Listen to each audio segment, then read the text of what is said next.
Hello, this is Memphis Communiversity. Today we are practicing AP Calculus free response questions, and today's topic is graph free response questions. So if you're new to our channel, what we do is we create a series of practice free response questions for each topic. So for example, these are going to be graph free response questions, but we have 10 videos for particle motion, 10 videos for accumulation for X, 10 videos for area and volume, etc. And what we do is we go from difficulty 1, so the more standard stuff, all the way up to difficulty number 10, which has some tricks and sort of some not standard things. So for today, what we're doing is we're starting at difficulty number 1, which means that this is going to be a fairly standard graph free response question. And for me, graph free response questions are my favorite questions on the AP exam. Actually, all the free response questions are my favorite, but these are my favorite because in these questions, you're only looking at a graph and you're not really doing any math. You don't have to take any integrals or derivatives or anything like that. So that's why some students do like the graph free response question. It does appear on a multitude of exams. I think basically every single AP exam, the graph free response question does appear on it. Usually the first non-calculator free response question. So in this case, we actually have two types of graph free response questions. One is when the question, all the questions are about f and there's a given f prime graph. Another one is where there's a function g of x, and that's in terms of an integral, and the graph will be of f. So if you want to watch an example of that, I call that Fundamental Theorem of Calculus Part 2 free response questions. That's going to be difficulty number 2. I can just show you that the information looks something like this. So this will be difficulty 2, the next video, but you'll have an integral and then you'll have a graph of f. They sort of alternate year by year. So for example, in this one, it's going to be questions about f and a graph of f prime. So before we get started, this has been quite a long intro, but before we get started, the two things you really want to emphasize on graph response questions is, first, you need to know the rules really well. You need to know where f is increasing, f is decreasing, f is concave up or down, f has relative min, relative max, or that's the same thing as local min and local max, and then also where f has an inflection point.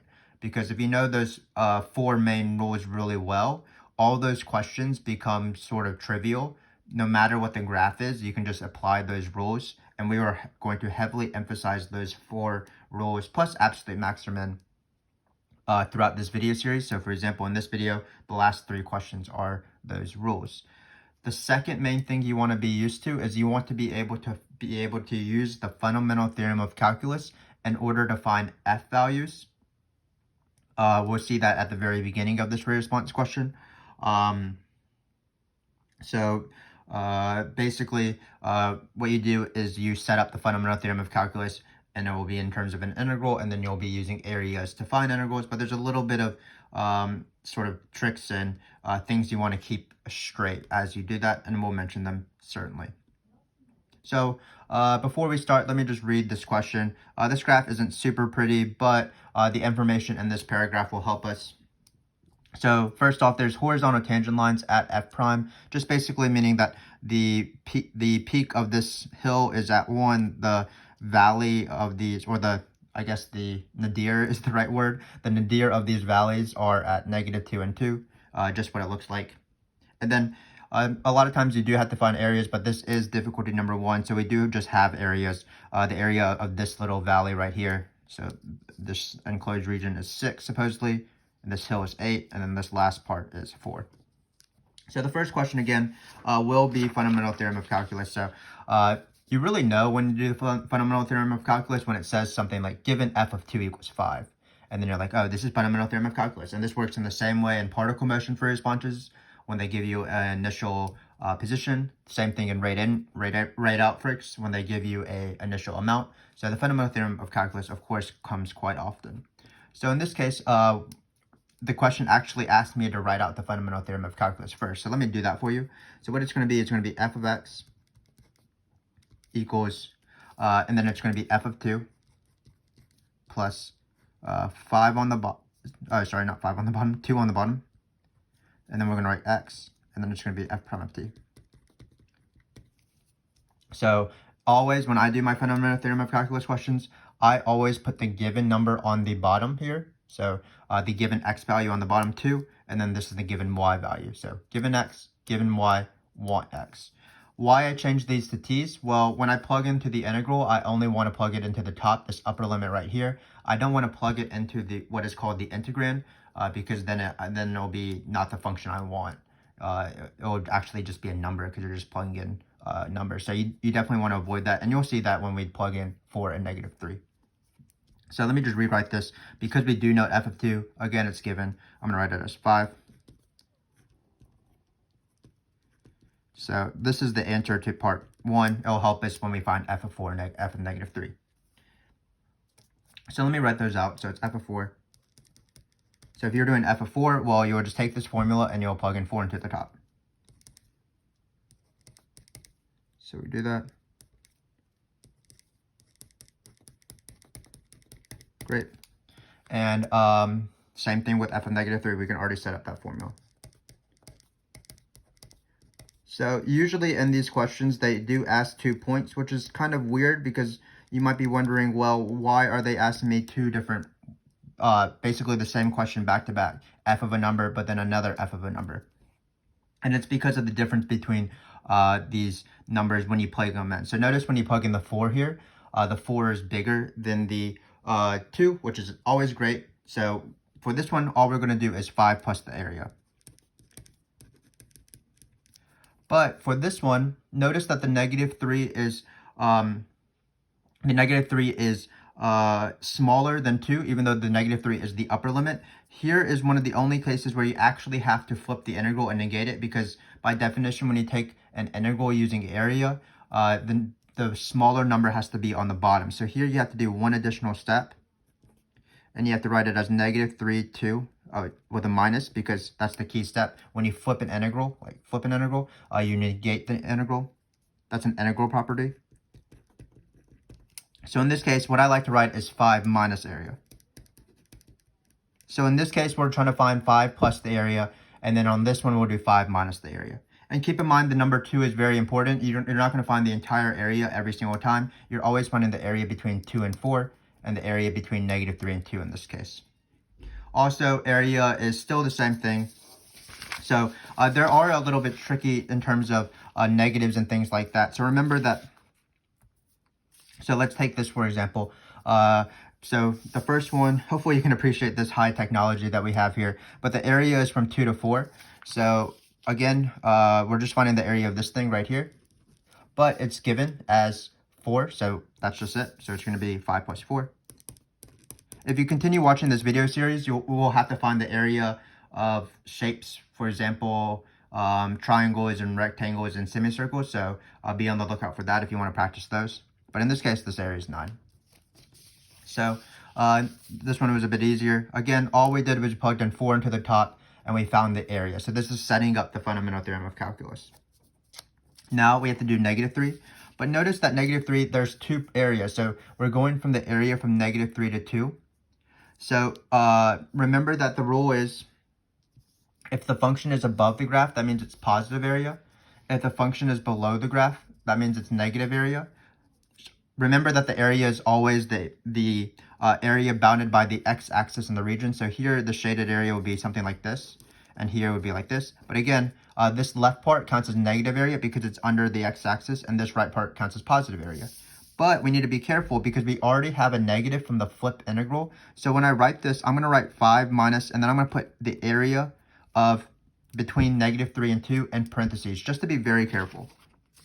So what it's going to be is, again, we don't have to find the area in this case. They just told it to me. This one is 6, and this one is 8, if you can read that. So the area underneath here in these parentheses is going to be -6, though, plus 8.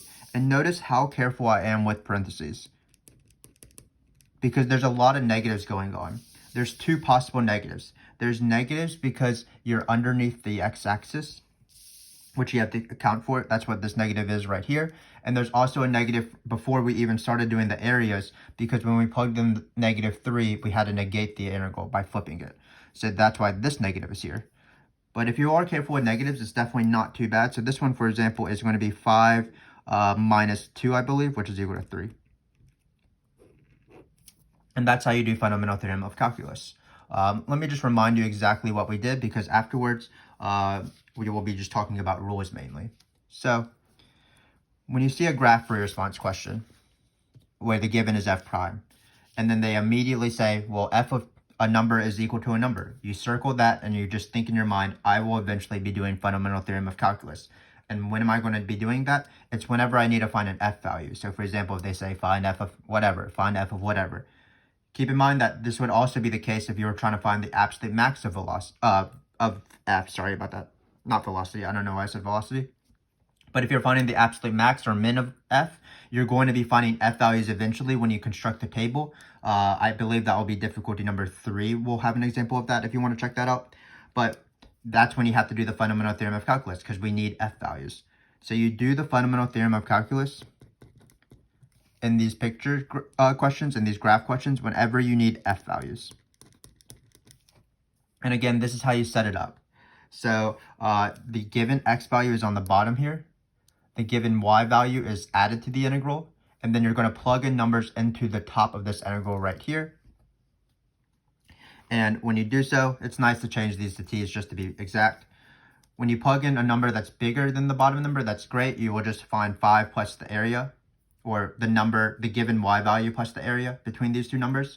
If you plug in a smaller number than the given x value, you do have to negate the integral by writing a minus, and then you're going to find 5, or the given y value minus the area. So it's either given by, this is a bit of a mouthful, a given y value plus the area, or a given y value minus the area.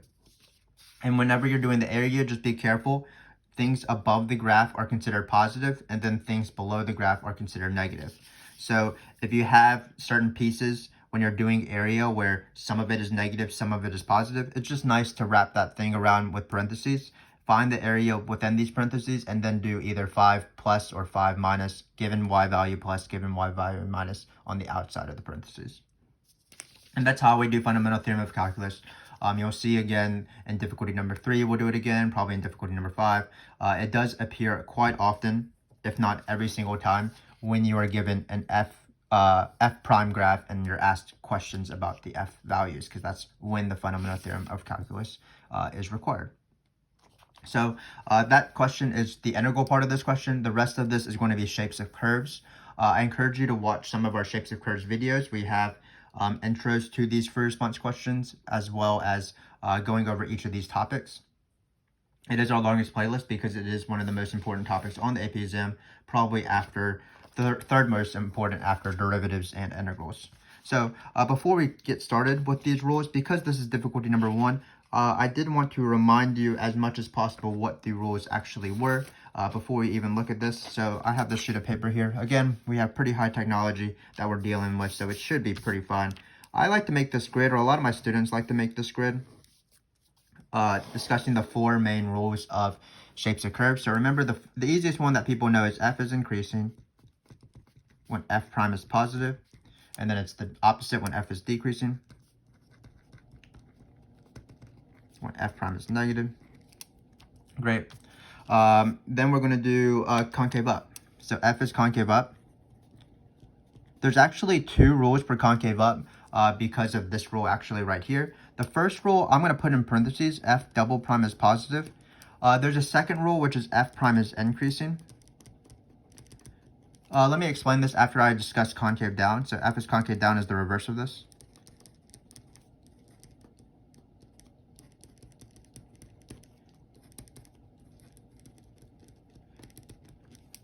So you have these 2 things. So again, f is concave up. There's 2 valid rules. Both of these rules are valid. But there's because there's 2 rules, you don't want to use both rules every single time. You actually just want to pick the right rule that is more appropriate for that question. So you use the f double prime is positive rule when they give you like a function and the multiple choice, and they ask you to find where f double prime is positive, and you're allowed to take derivatives. So you just take 2 derivatives and draw a sign chart of it, f double prime, and then you just see where it's positive. You use this rule especially in this context of this free response question, when you have a graph of f prime. I don't have a graph of f double prime, so I would rather use the rule f prime is increasing. I would not rather use the rule f double prime is positive because it's harder to see what f double prime is in this graph. So when I do these free response questions throughout this entire series, I'm going to be referring to f prime is increasing and f prime is decreasing as my justifications for concave up or down. Let me actually add a point here. So one of the most confusing words in this sort of grid is the word increasing, because the word increasing appears twice in this grid. It appears in the f increasing rule, and it appears in the f concave up rule as the justification with f prime increasing. So here, increasing, increasing. So that's why a lot of students get confused. But what I would encourage you guys to do is just to be very comfortable with both sides of the rule. F prime increasing has nothing to do with f increasing. When I write my justifications for all these questions, I'm going to be as specific as possible. I'm never going to write the word it is increasing, or slope is increasing, or derivative is increasing, or graph is increasing. I'm always going to either use f increasing or f prime is increasing. So remember that in these questions, we're going to be answering questions about f, but we are going to be using a graph of f prime. So we use a graph f prime to talk about f. So basically what happens is you get a question about f increasing, f concave up, f decreasing, f concave down. You think about the rule that goes with it, and you look for that characteristic on the graph. So for example, when we're looking for f is increasing, we're going to be looking where f prime is positive. That means it's above the graph. When we are looking for f concave up though, f concave up, the rule is f prime increasing. So on the f prime graph, we want to see where it's literally going up, literally where it's increasing. So from here to here and from here to here. So hopefully that does make sense. It is very confusing that there's two increasings and two different rules. But if you attach what is increasing to the verb increasing, you should be fine. F is increasing when f prime is positive. F is concave up when f prime is increasing. Those are two different things, because one is f prime increasing as a justification for f is concave up, and where one is f is increasing when f prime is positive. Hopefully that makes sense, and we will see examples of that later on. There are two more rules, of course. It's f is a relative max, or f has a relative max, when f prime goes from positive to negative. Again, I'm referring to f prime as much as possible. And then here's relative min. It's the opposite.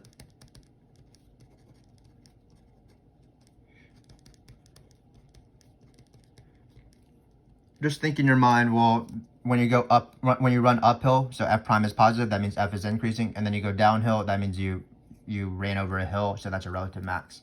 And then when a relative min is when you go down and then up, so that's a relative min for f. And then finally, there's f inflection points. We'll write out the word inflection points. So once we write these rule down, hopefully you'll know them. Some of my students will write it on the front of their test, which is not the best strategy in the world. It sort of just shows that they're not super confident, that they just know the rules very well. I would encourage you just to know these rules basically as if you were to learn something on the calculus exam. In other words, I would know these rules. So there's two rules for f is inflection points. Again, there's an f double prime rule. That's when f double prime changes signs. But I'm going to put these in parentheses because, again, we do not have f double prime, any information about f double prime, or it's really hard to tell information about f double prime on these graphs of f prime. So I'm not going to be using that rule very often. And then I'm going to be using the rule more f prime goes from increasing to decreasing, or decreasing to increasing.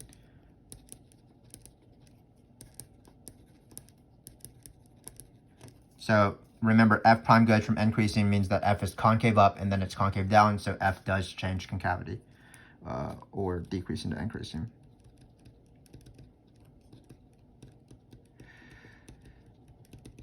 Probably don't need the that parentheses there. So hopefully you can tell what is going on. This is just the word or.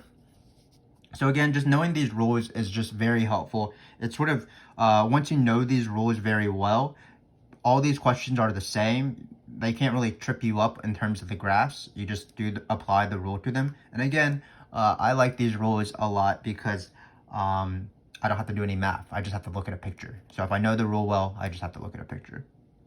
So again, if you want to, jot down these rules and we are going to apply them in the next 3 questions.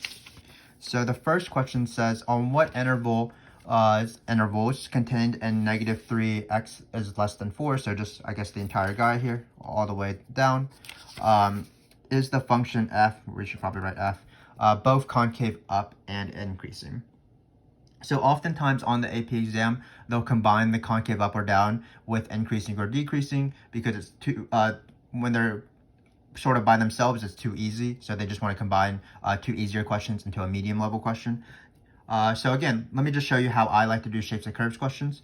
I like to write down the justifications before I even look at the graph. So f is increasing. So this is my answer. F is increasing. If you want to look at our little chart here, again, we are referring to f is increasing and not f prime is increasing. So f is increasing just when f prime is positive. The slope is positive. And f is concave up. Concave up. So f concave up has a justification with f prime increasing. So that's my justifications. And then I'm going to look at this graph now. So again, we are looking first where f is increasing. That means f prime is positive. So all we're looking for is things above the graph. So f prime is positive from -1 to 4 because it's above the graph. Then we are also looking where f is concave up, which means f prime is increasing. So again, f prime is increasing. Is this a lot different than f is increasing? F prime is increasing. This is a graph of f prime. It literally means where it's going up. So it looks like it's f prime is increasing all the way from -2 to 1. So -2 to 1 here, because that's where they have horizontal tangent lines again. So -2 to 1. And it also looks like it is from 2 to 4. So again, let me repeat that. F is increasing when f prime is positive. So in this interval right here, f would be decreasing in this interval because f prime is negative, so -3 to -1. F is concave up when f prime is increasing, so it will be -2 to 1 because it's literally going up. Same thing with 2 to 4, literally going up. Finally, f is concave down if you want to ask that question when f prime is decreasing, so it's literally going down from -3 to -2 and 1 to 2. We do, though, have to combine these questions where f prime is both positive and increasing. So for this answer, what we're going to do is we are going to cover this up and look for where the graph is both positive, going above the line, and literally going up, increasing. So f prime is positive and increasing. It looks like it goes from -1 to 1 and from 2 to 4. So -1 to 1 and 2 to 4. Again, there's a little bit of sort of confusion when it comes to these rules because they look so similar, but if you really keep them straight in your mind and keep them separate, meaning the f increasing, f prime increasing difference, you should be pretty fine. Like it's not too bad. Notice the question, once I know the rules, the question takes like 20 seconds because I'm just literally looking at this graph. So let me turn on to the next sheet of paper. I don't know where that is. Looks like it's right here. And let's do some more shapes and curves questions. So here it says, find all the x coordinates at which f has a relative min. So it says, justify your answer. I always justify your answer. You do not need to tell me to justify my answer. So again, when I do these questions, I like to justify first. F has a relative min. Remember that relative min is the same thing as local min. Just the minimum of a certain neighborhood. So f has a relative min at x is equal to, I'll find the number later when I look at the graph, but I like to justify first because f prime goes from negative to positive. And that's the rule for relative min. Right here. F has a rel max when f prime goes from positive to negative, and f has a rel min when f prime goes from negative to positive. Keep in mind that, again, I'm being very careful with my justifications. I never write the word slope or it or derivative goes from negative to positive. I just write what it is, f prime. So in this case, we are going to be looking where f prime goes from negative to positive. This is not the same thing as f prime goes from decreasing to increasing. This is a graph of f prime. I'm looking for where f prime is going from negative to positive. That's where it crosses the axis negative to positive. So in this case, it's going to be -1. It goes from negative to positive at this point. -1. So that's this answer. So again, once you know the rules very well, these questions are easy and they're fast questions too, which I like. It's a nice combo. So finally, we have F inflection points. So again, I'm going to justify first.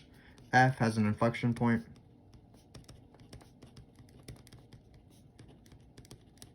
at x is equal to something, because f prime goes from increasing to decreasing. Again, the subject of all my justifications, the subject of the sentences is f prime.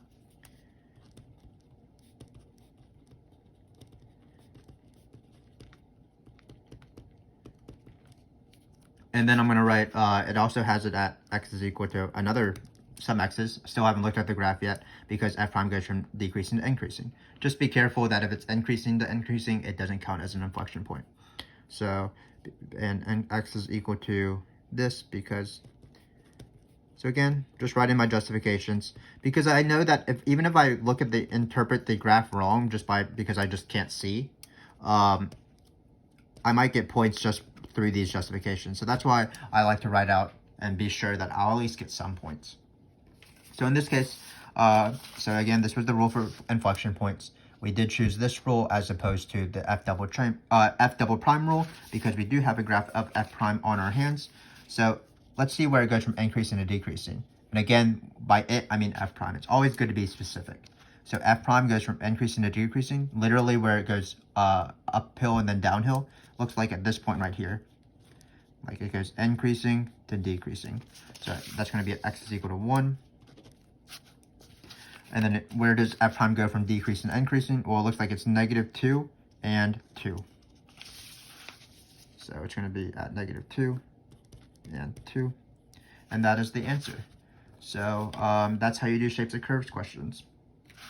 Let me just quickly remind you exactly what we did in this free response question, and I will let you all go on your merry way. So again, there's two important things on these shapes of curves questions when you are given a graph of f prime and you're just interpreting the graph. The first thing to do is to know when to do the fundamental theorem of calculus. That is when you find f values, and how to correctly set up the fundamental theorem of calculus. Given y, given x value. Then they usually ask you to do two values, because one of the values will be nice, where you can just plug it in and then just immediately find the area. And then one of the numbers will be not as nice because you'll have to flip it, but flipping it isn't that bad. You'll just write negative the area instead. And just be careful when you're finding area. Either they give you the area or you find the area of like squares and triangles and rectangles and semicircles. And just like normal, positive area means it's above the x-axis and then between the x-axis and the function, but it's like above the axis, and then negative area is below the axis. Be careful with negatives, of course, especially when you're doing negative area, because you plugged in a smaller number into the upper limit. So just be careful with parentheses. And then of course, shapes of curves rules are not too bad. They are these rules right here. Let me just answer all the questions based off this one graph. So let me remind you, f is increasing when f prime is positive. That's over here and here because it's above the graph. F is decreasing when f prime is negative, right here. F is concave up when f prime is increasing. So that's from here to here, here to here. F is concave down when f prime is decreasing, from here to here, here to here. F is increasing and concave up when f prime is both positive and increasing. So that would from here to here. If you have another example, for example, let me come up with one. Where is f decreasing and concave up? Well, f is decreasing when f prime is negative, so we would only look at this part. F is concave up when f prime is increasing, so it's from -2 to -1. This was the relative min, because f prime went from negative to positive at this point. And then finally, these three things were the inflection point, because f prime went from increasing to decreasing or decreasing to increasing at those points. So notice that it just doesn't require that much thought once you've practiced it, but you do have to practice it. And what I would encourage you to do is continue watching this video series. This has only been difficulty number 1, and we will slowly progress in difficulty, so that once you watch these videos, our hope is that you will have mastered this. So for example, in our next free response question, it is very similar, but the integral is already set up for you. So it's a little bit different in terms of how you do the free response question. But overall, we hope that this was beneficial to you. Continue watching our videos. We do appreciate your support. I will see you next time as we do difficulty number 2, hopefully, where we have an integral that is given. Thank you very much for watching. Goodbye.